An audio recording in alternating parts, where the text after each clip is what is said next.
I'm Abigail Harmon, 35 years old, and CEO of one of the most innovative agricultural technology companies in America. But standing outside my childhood home, clutching a carefully wrapped gift, none of that mattered. My brother Curtis pointed toward the back of the house. "Park around there and use the kitchen entrance," he said dismissively. 10 years of building a multi-million-dollar company, and I was still the farm girl not good enough for the front door. Until someone called me Madam CEO, and everything changed. If you're watching this, drop a comment letting me know where you're from, hit that like button, and subscribe to hear how I finally made them see me. Growing up on our family farm in rural Nebraska shaped everything about me, including the wounds I carried into adulthood. My father, Richard Harmon, was a third-generation farmer with traditional values that felt set in stone. From my earliest memories, it was clear that my brothers, Jason and Curtis, were the inheritors of everything that mattered. They were boys, after all. Our farmhouse sat on 800 acres of land that had been in the Harmon family since my great-grandfather staked his claim. The sprawling fields of corn and soybeans stretched in every direction, and the massive red barn stood as the centerpiece of our operation. It was a beautiful place to grow up, but the unspoken rules made it less than idyllic for a girl with ambitions.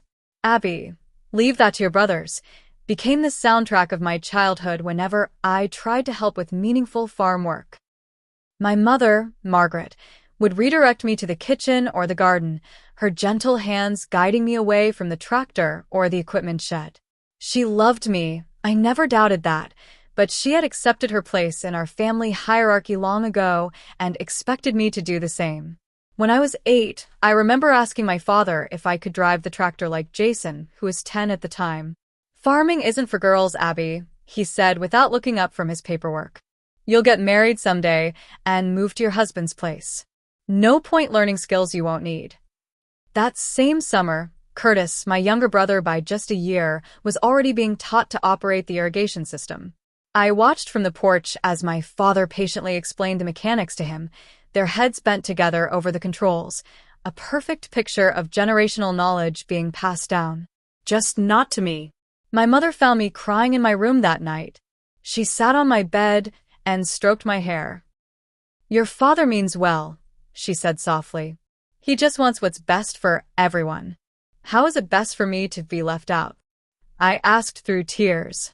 She had no answer, just a sad smile and a kiss on my forehead. Despite these early lessons in my supposed limitations, I developed a fierce passion for the science behind agriculture. While my brothers learned to work the land according to traditional methods, I became fascinated by how we might farm better, more sustainably, and with greater yields.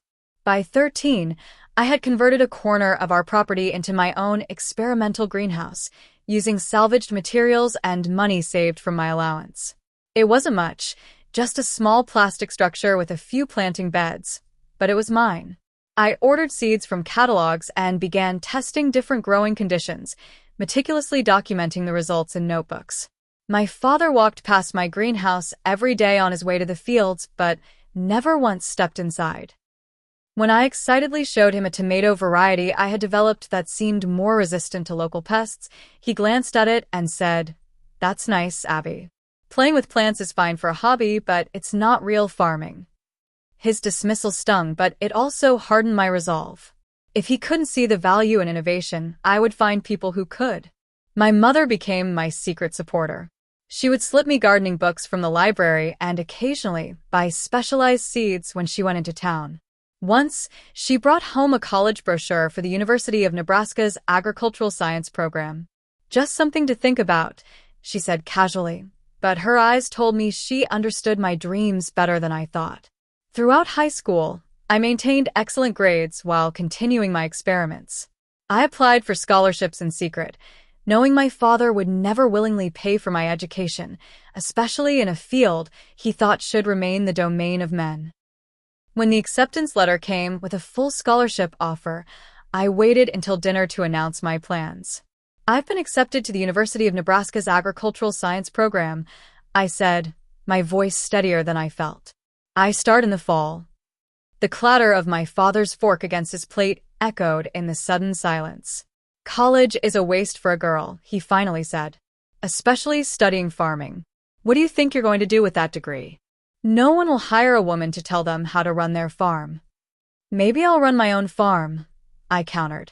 He laughed, not cruelly, but with genuine disbelief, which was somehow worse. And where would you get the money for that? This land goes to your brothers. That's always been the plan. My brothers shifted uncomfortably, but said nothing. They had been raised in the certainty of their inheritance and had never questioned it. The argument escalated until my father delivered his ultimatum. If you go, don't expect to come back. We won't be funding foolishness. That night, my mother helped me pack. Her hands trembled as she folded my clothes.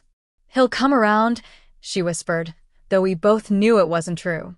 Just give him time. The morning I left, my father was already in the fields. Whether by coincidence or design, we didn't say goodbye. As the bus pulled away from our small town, I watched the familiar landscape recede, unsure when or if I would return. College was a revelation. For the first time, I was surrounded by people who didn't see my gender as a limitation in agriculture. My professors evaluated me on the quality of my work, not whether farming was appropriate for a woman. Still, the transition wasn't easy. Without family support, I worked 3 part-time jobs to cover expenses beyond my scholarship. I waited tables at a local diner, restocked shelves at a campus bookstore, and worked in the university's agricultural lab as a research assistant. My apartment was a tiny studio above a laundromat that filled with the scent of fabric softener every evening. The space barely fit a bed and desk, but it was mine, paid for with my own money. Freedom has its own particular sweetness, even when accompanied by exhaustion. I called home monthly during my first year. My mother would answer, her voice lighting up before dropping to a whisper as she updated me on family news. My father never came to the phone. When I asked about him, she would say, he's busy with the harvest, or he's checking the irrigation system, or any number of farming tasks that apparently took precedence over speaking to his daughter. By my junior year, I had developed a research project on drought-resistant crop varieties that caught the attention of Professor Eleanor Williams, one of the few female agricultural scientists in the department. She became the mentor I had always longed for, pushing me to refine my ideas and introducing me to her network in the industry. You have a unique perspective, Abigail, she told me after reviewing my research proposal. Coming from a traditional farming background, but approaching problems with fresh eyes. Don't let anyone convince you that's not valuable. Under her guidance, my research flourished.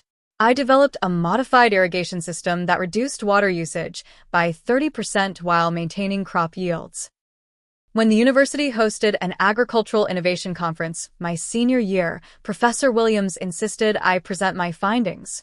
Standing at the podium before industry professionals and fellow students, I spotted a familiar face in the back row.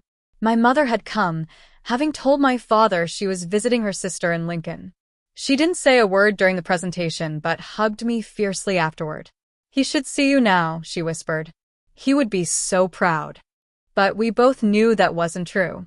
My success in this world only validated his decision to exclude me from his. After graduation, I declined several corporate job offers to continue developing my own systems. The starting salary would have been comfortable, but working for large agribusiness corporations meant surrendering control of my innovations. I wanted to help individual farmers, not just boost corporate profits. With Professor Williams' encouragement, I applied for a small business grant and launched my startup at 26 from a converted warehouse space in Omaha. I named it Agritech Solutions, focusing on developing sustainable farming technologies accessible to mid-sized family operations like the one I grew up on. The first 2 years were brutal. My initial prototype for a water conservation system failed field tests, forcing me back to the drawing board. Potential investors walked away, unconvinced that farmers would adopt new technology from such a young company, especially one led by a woman. I maxed out 3 credit cards and moved into the office to save on rent. I still remember the night I nearly gave up.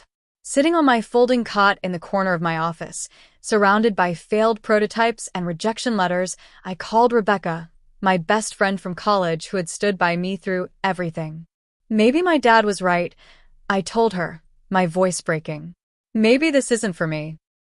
Abby, she said firmly, your father was wrong about you at 18, and he's still wrong now. You're not failing, you're learning. Every great innovation had setbacks first. Her faith sustained me through another round of design improvements. 6 months later, I secured my first investor after cornering him at an agricultural technology conference and demonstrating my latest prototype right there in the hotel lobby. His investment allowed me to hire 2 engineers and move development forward. The breakthrough came in my 3rd year of business. Our redesigned water conservation system showed remarkable results in beta testing with 5 Nebraska farms. Word spread quickly in the farming community, and orders began trickling in. Each successful implementation led to more referrals. By year 5, Agritech Solutions had grown to 15 employees. Our technology was helping hundreds of farmers across the Midwest reduce resource usage while maintaining productivity. Industry publications began featuring our work, and I was invited to speak at conferences I had once attended as a hopeful student. Through it all, I sent newspaper clippings and magazine features home. Not to boast, but as evidence that my path had merit. The clippings were never acknowledged. My mother would mention receiving them during our phone calls, but couldn't tell me if my father had read them. As success mounted, I bought my first home, a modest 3-bedroom house with a large backyard where I installed an elaborate garden system showcasing our irrigation technology. The house remained mostly unfurnished for months as I poured every spare dollar back into the business, but it represented something profound to me. Roots of my own choosing. When Agritech Solutions hit $10 million in annual revenue in our 7th year, Forbes featured us in an article about innovative women entrepreneurs in traditionally male-dominated industries. The photographer captured me standing in a test field, wind blowing through my hair, with irrigation equipment visible in the background. I looked confident, successful, and completely at home in the agricultural world my father had tried to keep me from. I sent a copy of the magazine home with a simple note. Thought you might like to see this. I never learned if it was read or immediately discarded. The email arrived on a Tuesday morning as I reviewed quarterly projections with my financial team. My phone vibrated with a notification, and I glanced down reflexively. The sender's name made me freeze mid-sentence. Margaret Harmon. My mother rarely emailed, preferring our scheduled monthly phone calls. An unexpected message usually meant something was wrong. I excused myself from the meeting and stepped into my office to read it privately. Dear Abby, it began. Your father is turning 60 next month, and we're hosting a celebration at the farm on the 15th. It would mean a lot to have all our children present. Please let me know if you can attend. Love, Mom. No mention of our years of estrangement. No acknowledgement of the fact that I hadn't been invited home for any birthday, holiday, or celebration in over a decade. Just a simple invitation as if nothing had ever happened. I stared at the screen until my assistant knocked on the door, concerned by my extended absence from the meeting. I quickly composed myself and returned to the conference room, but my mind remained fixed on those few lines from my mother. That evening, I called Rebecca, who had stood by me through every high and low since college. They want me to come to Dad's 60th birthday, I told her, still processing the invitation. Are you going to go? She asked after a thoughtful pause. I don't know, I admitted. Part of me wants to show them how well I've done despite Dad's predictions. But another part thinks it's not worth reopening old wounds. What would it mean to you to go?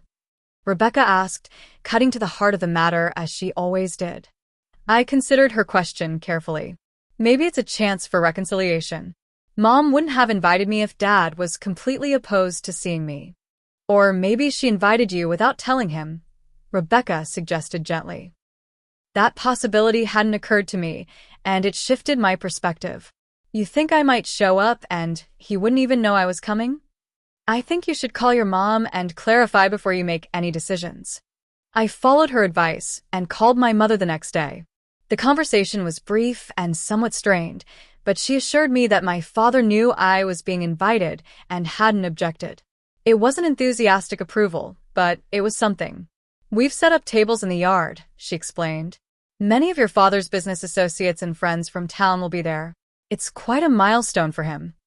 There was something in her tone, a hint of hope perhaps, that swayed my decision. "I'll be there," I promised, and the relief in her voice was palpable. The weeks before the party were filled with a mixture of anticipation and anxiety. I selected a gift I thought my father might appreciate, a rare vintage tractor model from the same year and make as his first tractor.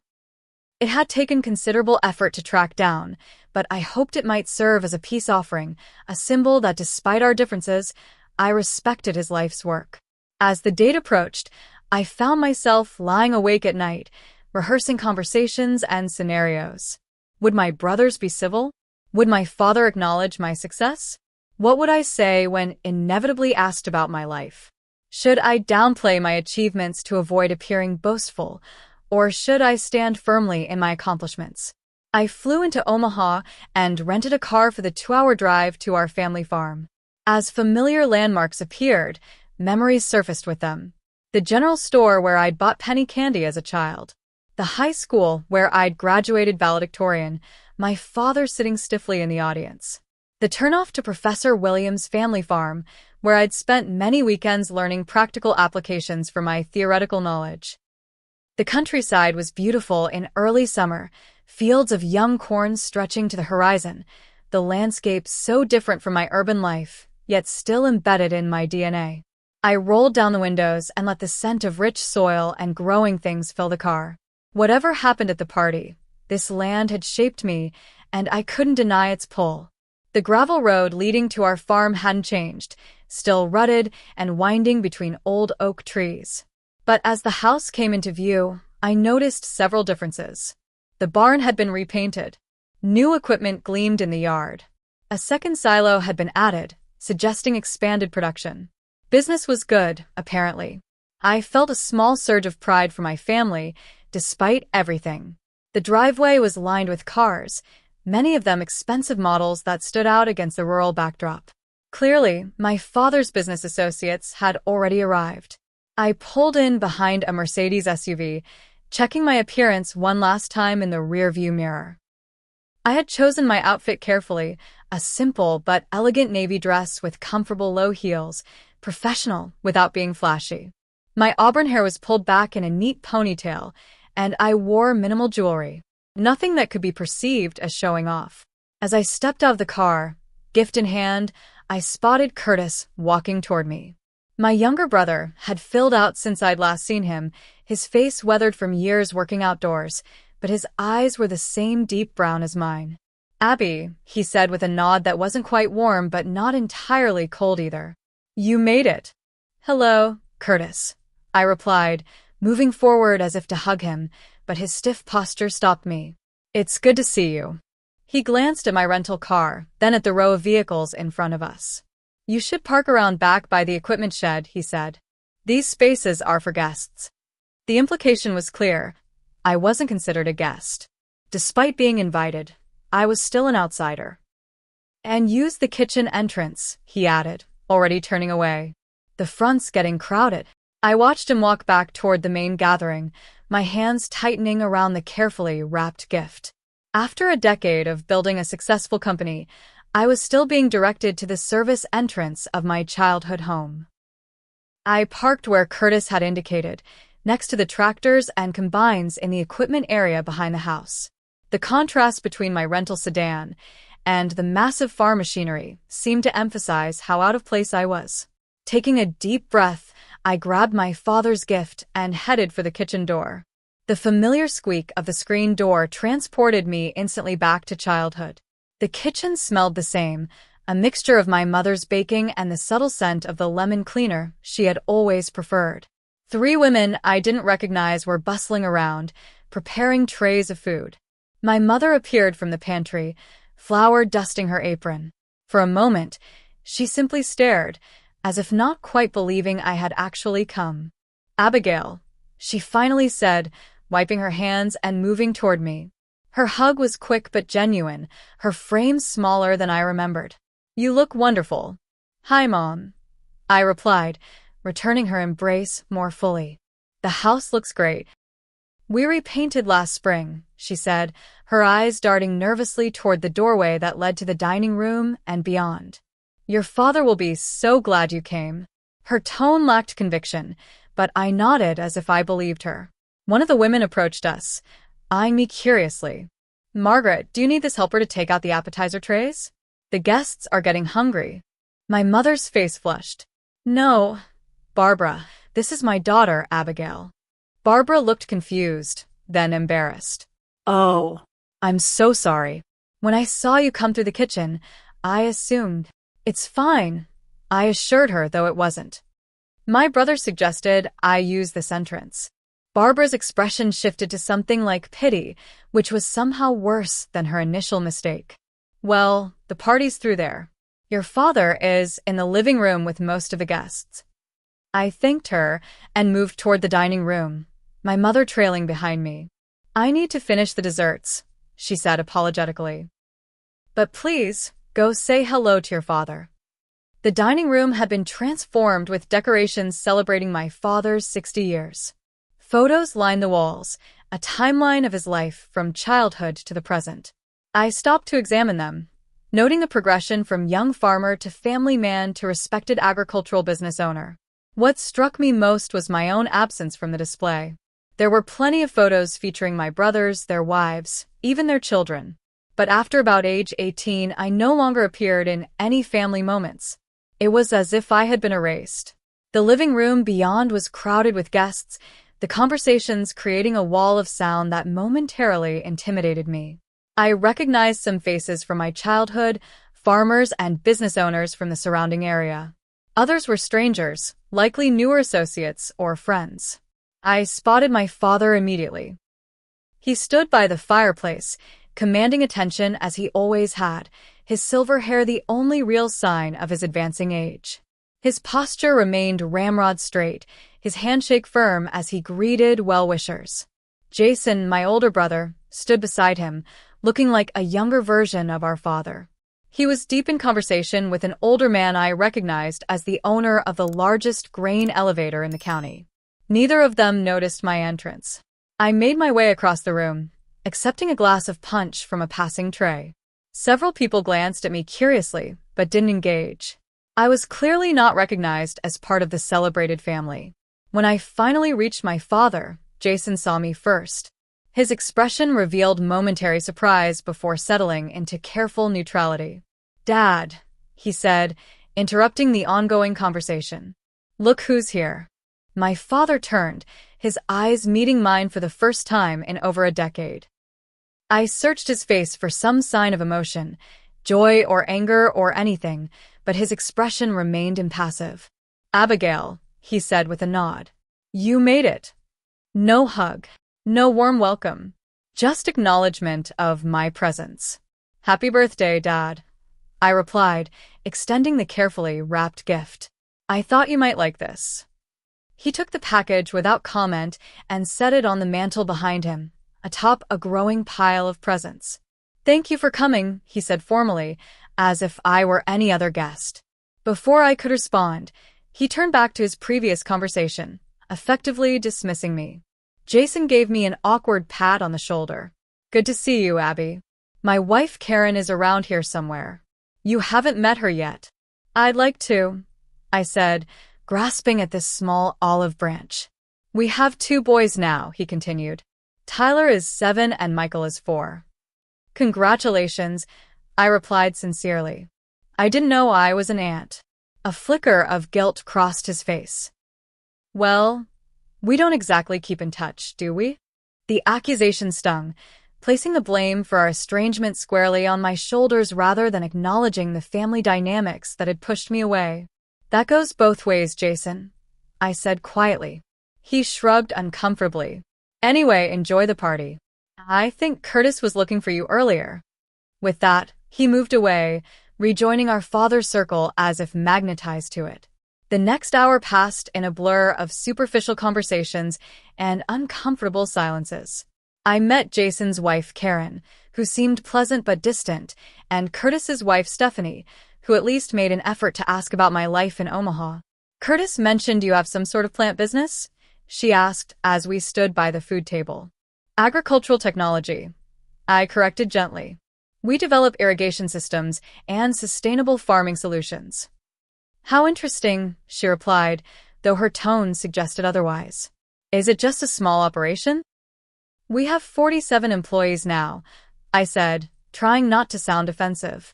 Our systems are implemented on farms across 12 states. Well, that's certainly something, she said with a smile that didn't reach her eyes. Curtis and Jason have expanded the family operation to 1,200 acres now. Your father's so proud. The conversation continued in this vein, each of my accomplishments minimized while my brother's work was elevated. It became clear that in this house, no matter what I achieved outside of it, I would always be seen as less than. When dinner was announced, I discovered I had been seated at the farthest table from my father, alongside distant neighbors and business acquaintances I barely knew. My brothers and their families occupied the main table with my parents, completing the picture of the family I was no longer considered part of. Throughout the meal, I could hear discussions about the farm's operations, plans for expansion, and decisions about new equipment purchases. All conversations that excluded me entirely, despite my professional expertise in exactly these areas. After dessert was served, I needed a moment alone and stepped onto the back porch for fresh air. The summer evening was beautiful, fireflies beginning to emerge as the sun set over the cornfields. I leaned against the railing, breathing deeply, trying to center myself. The screen door opened behind me, and I turned to see Jason approaching. For a moment, I hoped for a genuine connection, some acknowledgement of our shared childhood, or even just common courtesy. Instead, he looked at my boots, which had picked up a bit of dust from the gravel driveway. If you're coming back inside, use the back door to the kitchen, he said. We don't want your dirty boots tracking through the main house. Mom just had the carpets cleaned. I looked down at my footwear, then at his own boots, which were considerably more mud-caked than mine. The double standard was so blatant it would have been comical if it hadn't hurt so much. My boots are cleaner than yours, Jason, I pointed out. He shrugged. Just use the back door, Abby. No need to make a scene at Dad's party. As he turned to leave, I noticed several guests on the adjacent porch watching our interaction. The humiliation burned through me, not just from Jason's directive, but from the public nature of it. I was being put in my place, and everyone could see it. I remained outside longer than planned, gathering my composure and contemplating whether to simply leave. The celebration clearly wasn't meant to include me in any meaningful way. But leaving early would only confirm what they already thought, that I didn't belong and couldn't handle their world anymore. So I stayed, determined to see the evening through with dignity, if nothing else. I was making my way back to the party through the kitchen as instructed when I heard a commotion in the main room. A loud, enthusiastic voice cut through the general murmur of conversation. Is Abigail Harmon here? I was told she might be attending. Curious, I moved toward the sound, emerging from the kitchen just as a well-dressed man in his 50s entered through the front door. I recognized him immediately as Marcus Thompson, president of the regional agricultural bank that financed many local farms, including, I suspected, my family's operation.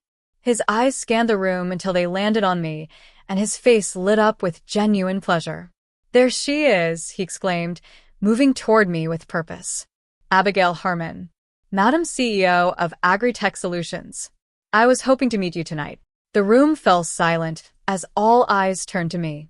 My father, who had been engaged in conversation near the fireplace, froze mid-sentence. Jason and Curtis exchanged confused glances. Marcus reached me and extended his hand warmly. Miss Harmon, your reputation precedes you. Your irrigation systems have revolutionized water conservation across the Midwest. I was telling my board just last week that we should be encouraging more of our clients to implement your technology. I shook his hand, acutely aware of the stunned silence around us. Thank you, Mr. Thompson. That's very kind of you to say. Kind nothing, it's the truth, he replied enthusiastically. When Richard here mentioned his daughter would be attending, I made a special point to come by. I've been hoping to discuss potential partnership opportunities between our bank and Agri-Tech. My father had mentioned me? That seemed unlikely given his cool reception earlier. Marcus turned to address the room, his arms still clasping my shoulder in collegial respect. For those of you who don't know, Abigail's company is changing the face of modern agriculture. Their water conservation systems improve efficiency by over 30% while reducing costs. She was just featured on the cover of Forbes magazine as one of the most innovative leaders in agricultural technology. The expressions around the room transformed rapidly from confusion to interest, particularly among my father's business associates. Several people who had barely nodded at me earlier now looked at me with newfound curiosity and respect. Forbes magazine, someone murmured. Richard, you didn't tell us your daughter was so accomplished. My father's face was unreadable, a complex mixture of emotions I couldn't quite decipher. Pride? Embarrassment? Resentment? Perhaps all three. Marcus continued, oblivious to the family dynamics he was disrupting. And to think she developed these systems based on her experiences growing up on this very farm. Richard, you must be incredibly proud to have raised such an innovative entrepreneur. All eyes turned to my father, waiting for his response. The moment stretched uncomfortably as he seemed to search for words. Abigail has always had her own ideas about farming, he finally said, neither confirming nor denying pride in my accomplishments. Marcus didn't seem to notice the lukewarm response. Well, those ideas are making a significant impact. Several of our largest client farms have increased profitability by 20% after implementing her systems. The conversation shifted dramatically after that. Business associates who had ignored me all evening suddenly found reasons to approach, asking detailed questions about my company and technologies. Women who had dismissed me as Richard's absent daughter now wanted to know about my experiences as a female CEO in agriculture. I answered politely, maintaining professionalism despite the whiplash of suddenly being the center of positive attention after hours of deliberate exclusion. Through it all, I watched my family's reactions from the corner of my eye. My mother looked simultaneously proud and anxious. Curtis appeared bewildered. Jason seemed calculating, as if reassessing me as a potential business connection rather than just his estranged sister. My father remained stoic, accepting congratulations for my success with tight nods that suggested he'd had anything to do with it. As the evening progressed, I found myself in conversation with increasingly influential members of the agricultural community, many of whom expressed interest in my technologies. I handed out business cards I fortunately had in my purse, making more valuable connections in one evening than I might have at an industry conference. It was nearly 10 o'clock when I finally found myself alone with my father. He had stepped outside to the old barn, away from the celebration that was beginning to wind down. Following an impulse I couldn't quite explain, I walked out to join him. He stood in the open doorway of the barn, looking at the antique tractor he had restored years ago. The same model as the miniature I had given him, though he had never opened my gift. Dad, I said softly, announcing my presence. He turned slightly, acknowledging me without fully facing me. Quite a stir you caused tonight. His tone wasn't angry, but it wasn't warm either. I took a deep breath, gathering courage for the question I needed to ask. What's the name of my company, Dad? He glanced at me, confusion creasing his brow. My company, I repeated. The one Marcus Thompson was talking about. The one featured in Forbes. What's it called? He opened his mouth, then closed it again. The silence stretched between us, filled only with the distant sounds of the party and the chirping of crickets in the fields beyond. That was the moment I knew. He had no idea. Despite the clippings and magazines I'd sent home, despite my mother's updates during our calls, despite Marcus Thompson's enthusiastic description of my work, my father couldn't name the company I had built from nothing. I wasn't family, just the girl in dirty boots they made use the back door. Agri-Tech Solutions, I said finally, my voice steady despite the pain constricting my chest. I founded it 9 years ago. We employ 47 people. Our systems are used on over 500 farms across 12 states. We've won innovation awards 3 years running. He nodded as if he'd known all along, but we both recognized the lie in that gesture. You never read anything I sent, did you? I asked, though it wasn't really a question. "I've been busy running this farm," he replied defensively. "Expanding the operation with your brothers." "I could have helped with that," I said quietly. "My entire career is built around making farms more efficient and profitable." He finally turned to face me fully. "You left, Abigail. You chose a different path." "I left because you gave me no choice," I corrected him. "You said farming wasn't for girls. You said not to come back if I went to college. You cut me out long before I ever stepped foot off this property." His jaw tightened, the familiar expression he wore when confronted with an uncomfortable truth. "We have different ideas about family obligations." "Family obligations?" I repeated incredulously. "Like inviting your daughter to use the service entrance at your birthday party? Like seating her with strangers instead of her own family?" "Curtis said you arrived late," he muttered. "The seating was already arranged." "I arrived at exactly the time Mom suggested," I countered. "And even if I had been late, would that justify treating me like an outsider?" "I'm your daughter, Dad." "Not some distant acquaintance you barely know." He didn't respond immediately, his gaze returning to the old tractor as if it might offer some escape from this conversation. "Your brothers have been here," he finally said, "working this land every day, building on what my father and grandfather started. They earned their place at that table. And I earned nothing by building a successful company from scratch? By developing technologies that help farms just like ours? By making something of myself despite being told I couldn't?" The questions hung in the air between us. For the first time, I saw uncertainty in my father's expression, as if he was considering perspectives he'd never entertained before. Our conversation was interrupted by Jason's arrival. He approached cautiously, sensing the tension. "Dad, Mom's looking for you. They want to do the cake soon." My father nodded, seeming almost relieved by the interruption. As he moved to leave, Jason lingered, his expression difficult to read. "Quite a surprise tonight, Abby," he said after our father was out of earshot. "You've done well for yourself." "Yes," I agreed simply. "I have." "You should have told us about your company," he continued, a hint of accusation in his tone. "We might have been able to implement your systems here." The irony was so thick I almost laughed. "I've been sending information home for years, Jason. Articles, brochures, everything. I was never hiding my success. You all just weren't interested in seeing it." He had the grace to look uncomfortable. "Well, things change. Maybe we should talk business while you're here. Now that you know my company might benefit you, suddenly I'm worth talking to?" I shook my head. "That's not how this works. I'm not just a business connection. I'm your sister." Curtis appeared in the barn doorway. "They're waiting for both of you for the cake cutting." I looked between my brothers, these men who shared my blood, but had stood by while I was systematically excluded from my own family. In that moment, I made a decision. "I think I'll skip the cake," I said calmly.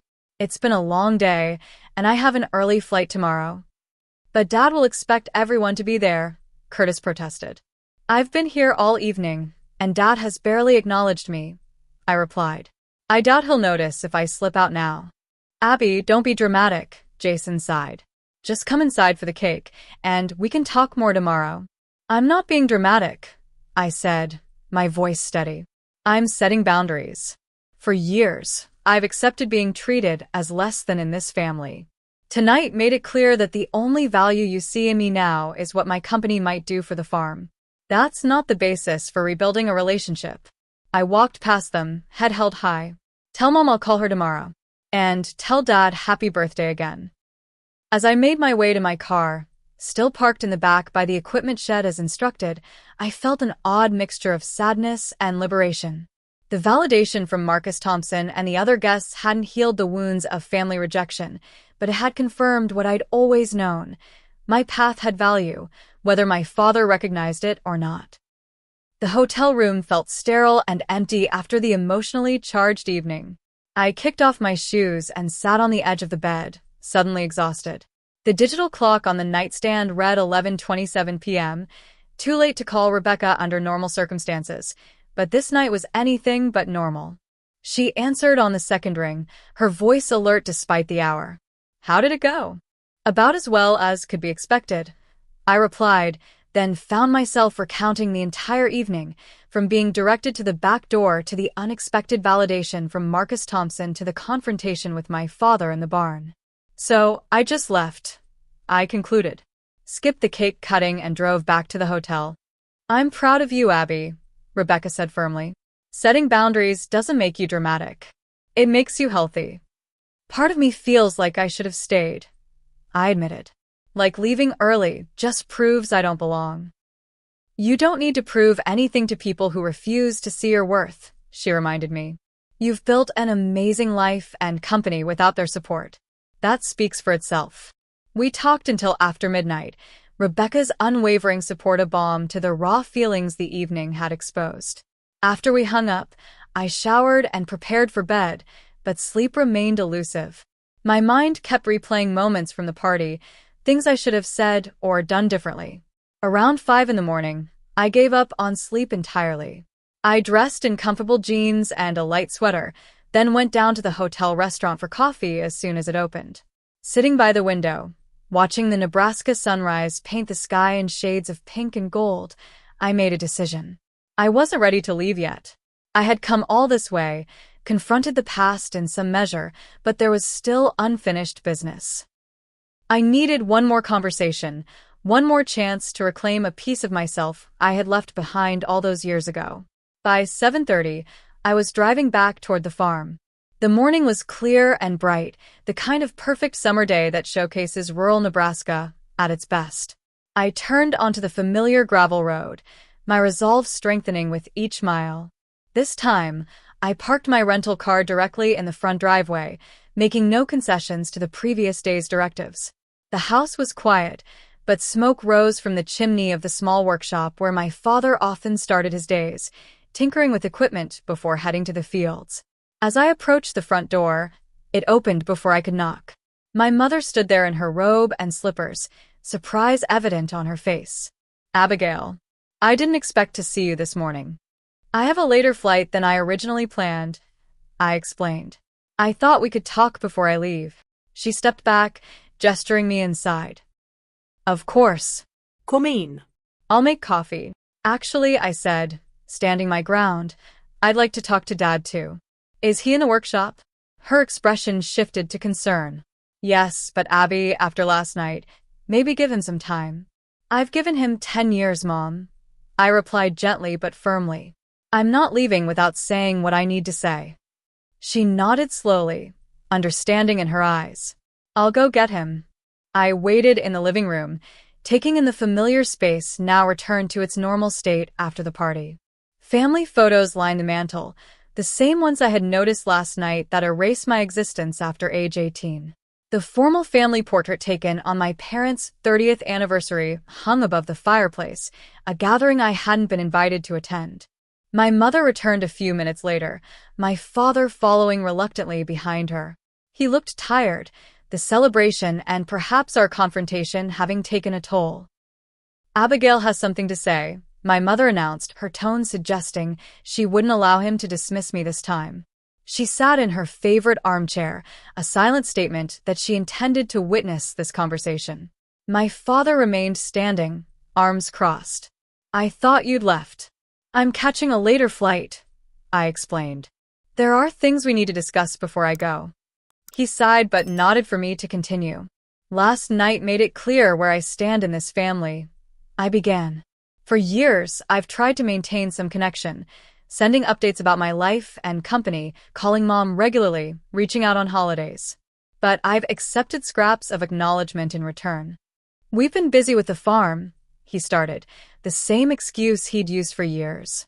So have I countered. Building a multi-million-dollar company isn't exactly leisurely.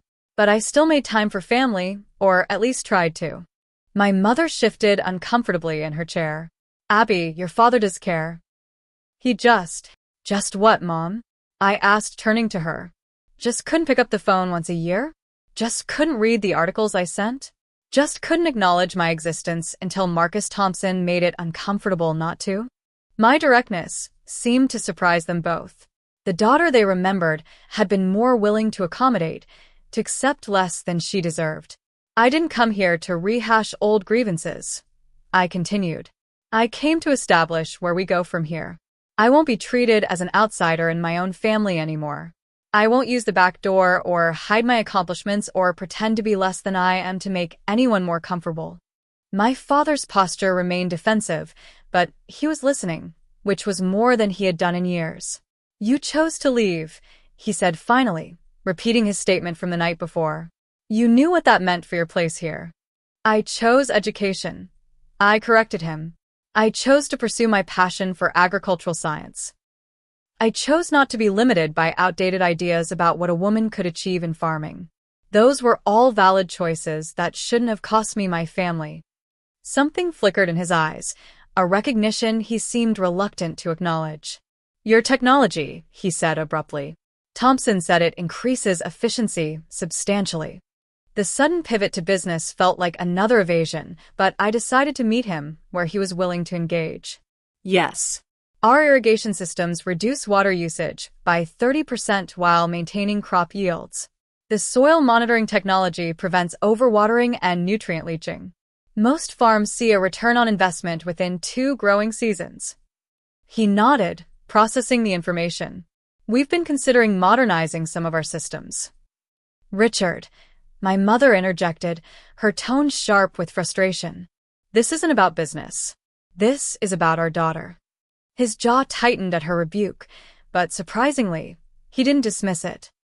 After a moment of tense silence, he looked at me directly.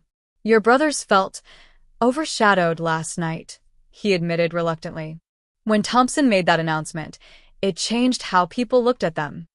Understanding dawned. You're worried I made them look bad. They've worked this land faithfully, he insisted. Built on what I taught them.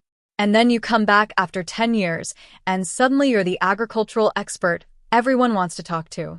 I earned that recognition, I said firmly, just as they've earned their place here. There's room for different kinds of success in one family, Dad. My mother stood up suddenly. I've had enough of this. Richard, for 10 years I've watched you push our daughter away because you couldn't handle that she found a different path to success in agriculture. A path you didn't control.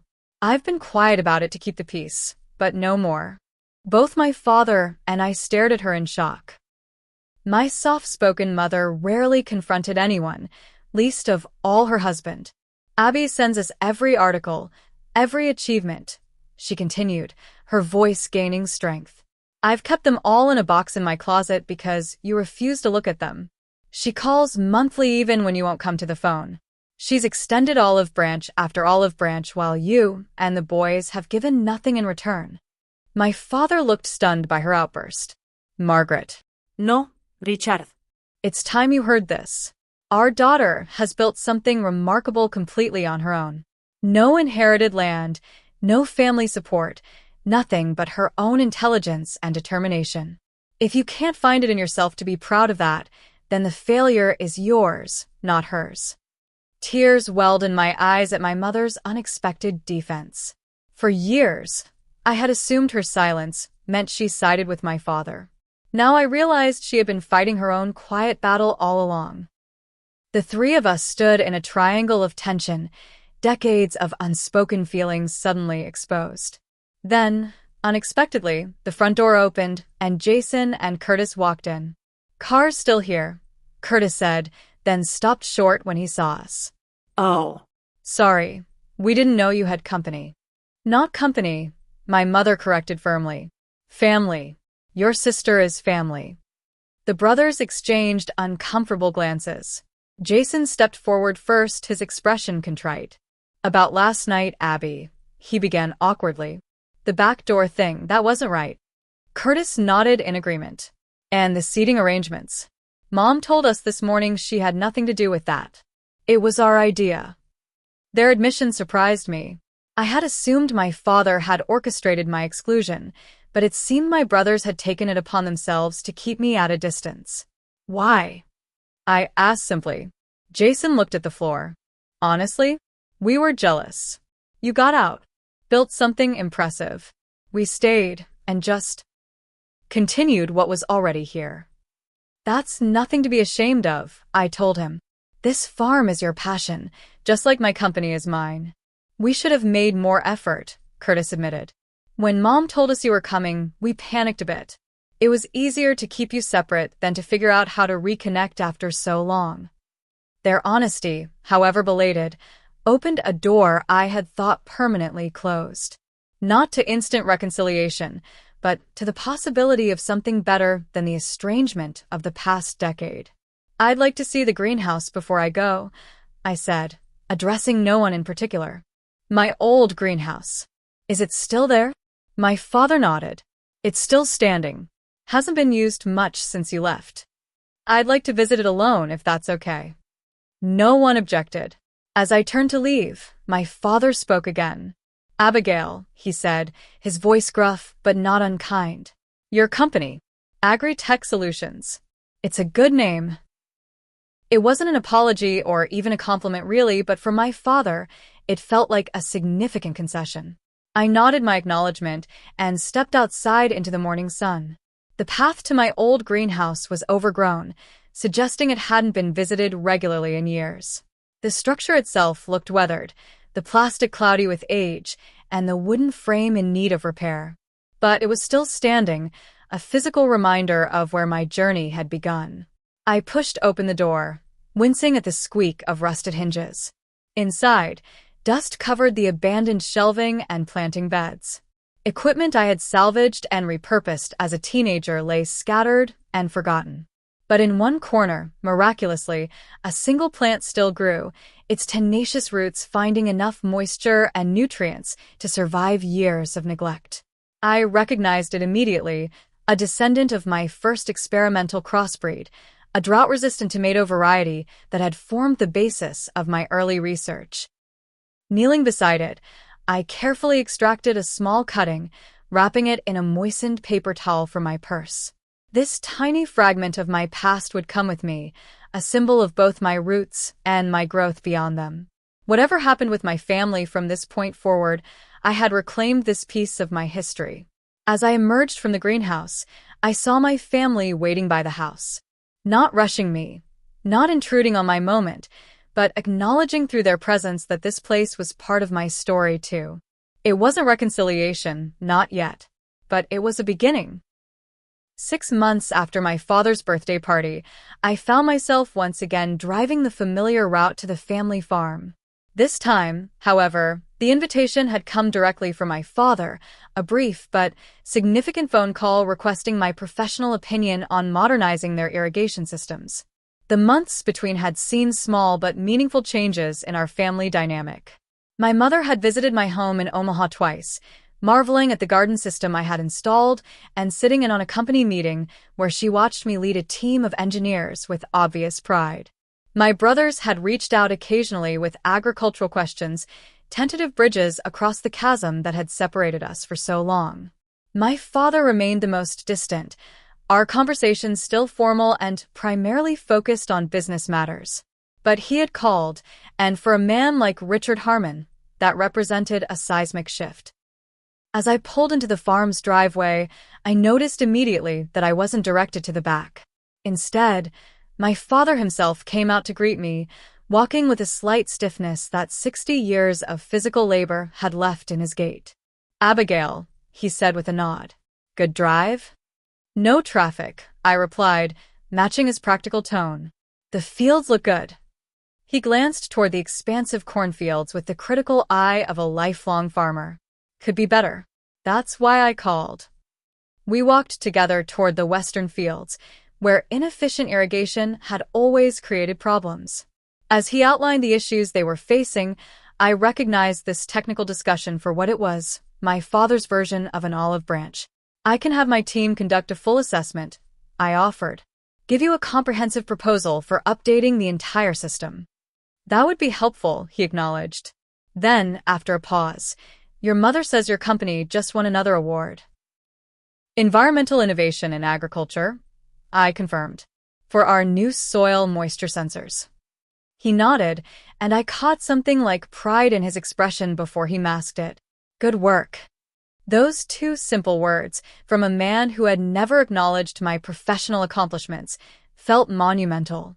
The consultation visit extended into dinner, where I joined my parents at the kitchen table, the same one where I had eaten countless meals growing up. The conversation remained largely focused on agricultural topics, but underneath ran a current of something new, a grudging respect that hadn't been there before. After that initial visit, a cautious pattern emerged. Monthly phone calls with my father about the irrigation installation progress evolved to include brief, personal updates. My mother began sending care packages to my office, homemade cookies, and preserves that my team quickly learned to anticipate. My brothers consulted me about crop selection for the coming season, acknowledging my expertise in ways they never had before. It wasn't the warm, instantaneous reconciliation depicted in movies. It was halting, imperfect, and sometimes frustrating. Old patterns occasionally resurfaced, requiring firm boundaries and direct conversations. But it was progress, more than I had allowed myself to hope for after years of estrangement. The healing process extended beyond my family relationships. At Rebecca's suggestion, I had started therapy shortly after returning from my father's birthday party, working through the childhood wounds that had shaped so much of my adult life. The persistent feeling of being not enough that had driven both my ambition and my insecurities began to loosen its grip as I recognized its origins in family dynamics rather than personal inadequacy. As I processed my own experiences, I became increasingly aware of how many young women from rural backgrounds faced similar barriers to pursuing careers in agricultural science and technology.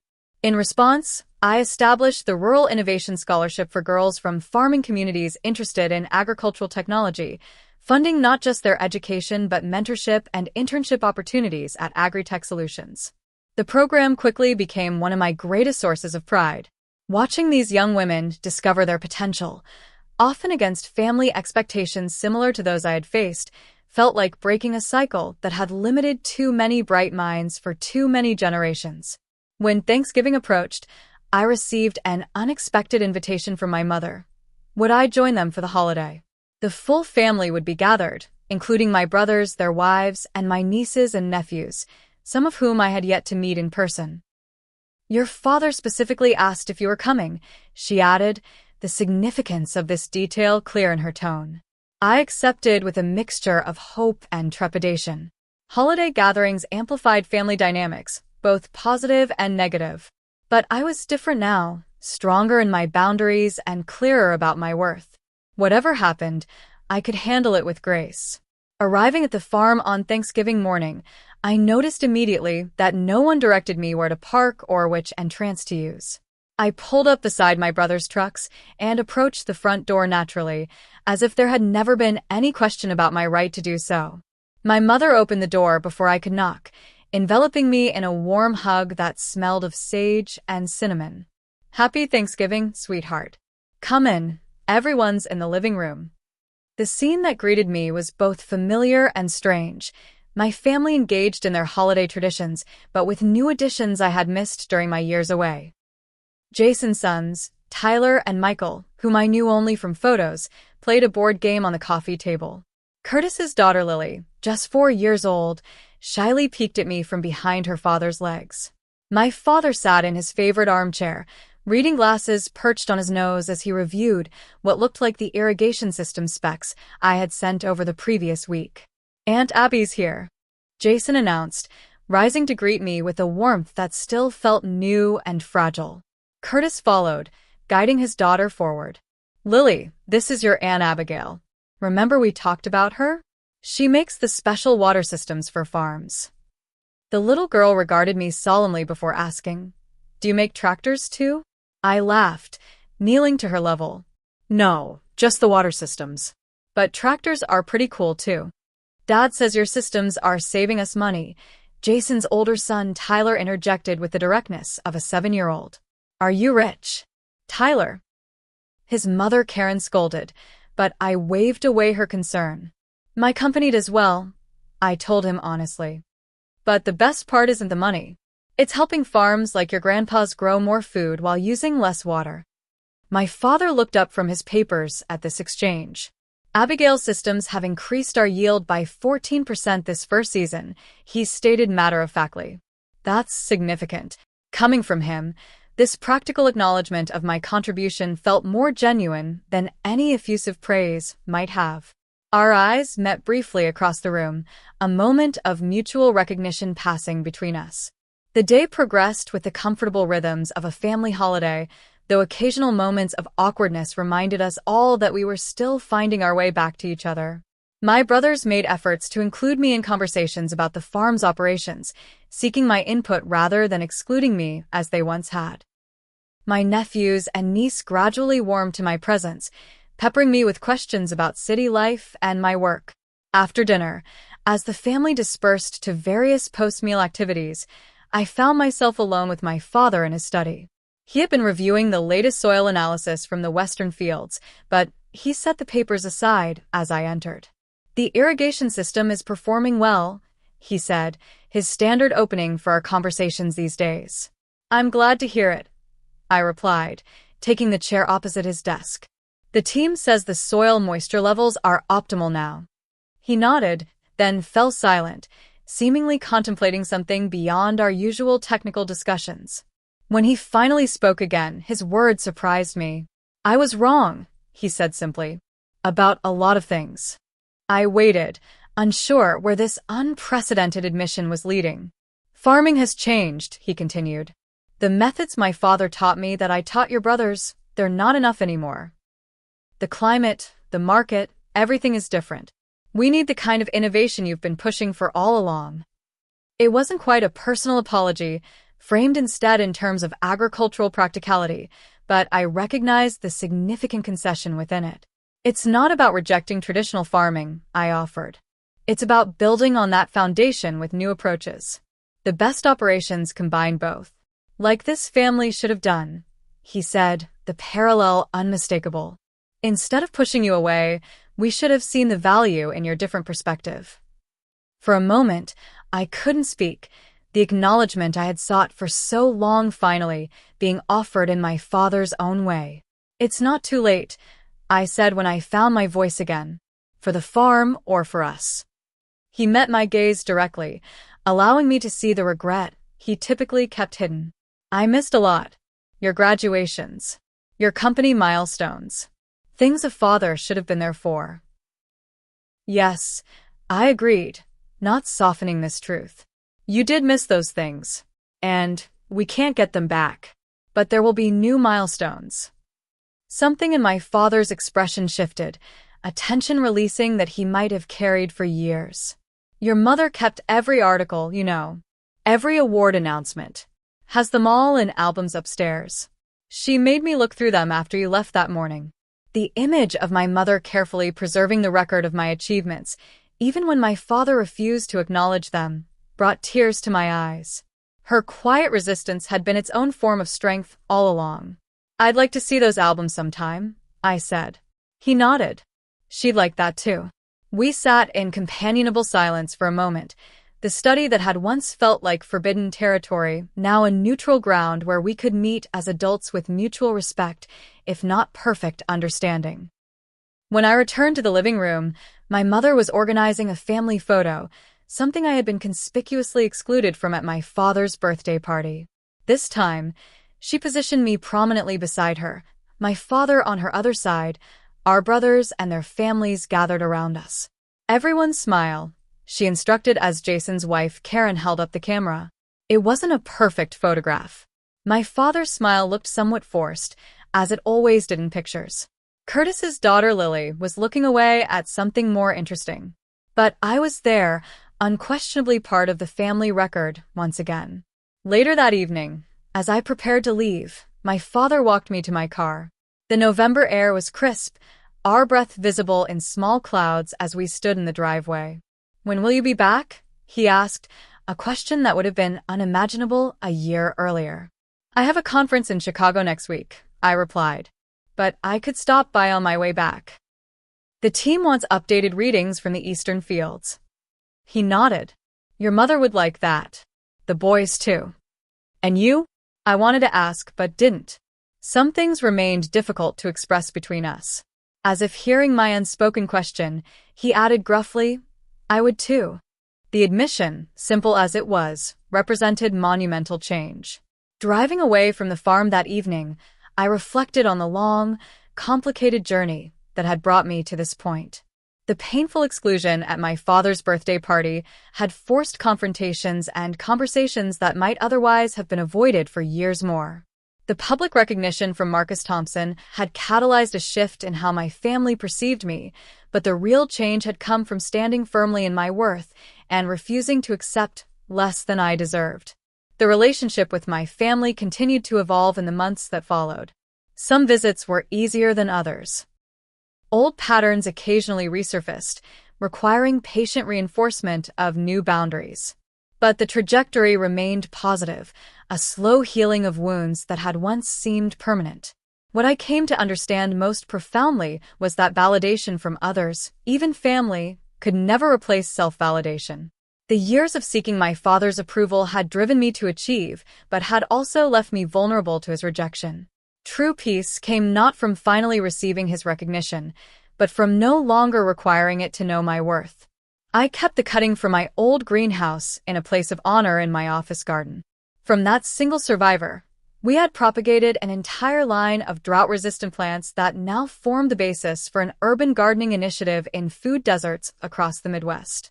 Its tenacity in surviving years of neglect mirrored something in my own journey, a testament to finding nourishment and growth even in inhospitable conditions. The relationship with my family would never be perfect. Too much history, too many ingrained patterns stood in the way of storybook reconciliation. But it could be authentic, honest in both its limitations and its possibilities. I no longer needed to choose between my identity as a Harmon and my identity as the founder and CEO of Agritech Solutions. Both were true, both were valuable, both were me. The backdoor incident at my father's birthday had been painful, but ultimately transformative. It had forced me to confront not just how my family saw me, but how I saw myself. No longer willing to accept less than I deserved, I had reclaimed my place not through their validation, but through my own unwavering certainty of my worth. Have you ever had to stand up for your own worth in a family that couldn't see your value? I'd love to hear your stories in the comments below. And if this journey resonated with you, please hit that like button and subscribe to hear more stories of finding strength through life's challenges. Remember, sometimes the most profound growth comes from the moments when we're forced to use the back door, only to find our way, on our own terms, to the front. Thank you for listening, and may you always know your worth, regardless of whether others recognize it.